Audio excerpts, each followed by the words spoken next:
Dr. Amanam, can you speak to the disparities seen in MPNs and other subtypes and the role of genetics?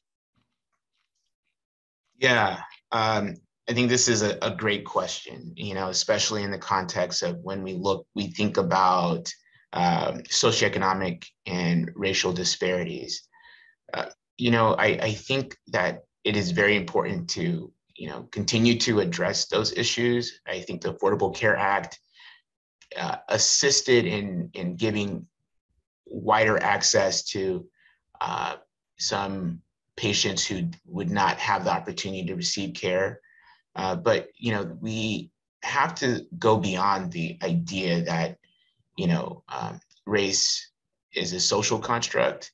I think there are biologic differences, there are genetic hereditary differences between different groups. When you look at African Americans and you look at their genes and the median amount of genes of African descent, about half of African Americans have less than 80% of genes of African descent, which means that there are biological differences that are related to, their experience here in America and in the Western Hemisphere.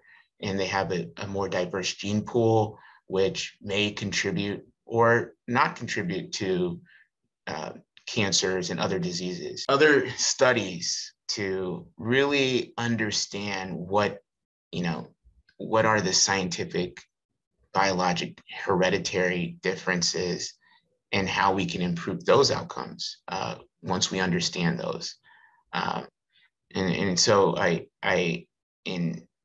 for MPNs, we don't really have a good understanding of that. And I think that's definitely a space for all of us within this disease for us to really improve upon. My activation tip for this question would be, if you have a myeloproliferative neoplasm and you have some specific complications and there are treatment options offered to you, I would ask your provider if there are any differences in outcomes related to if you are a Hispanic woman, or if you're a Black male, or if you're a Caucasian female. I think it's important to understand if there are potentially differences in the outcomes related to the treatments, and then you can maybe tailor your treatment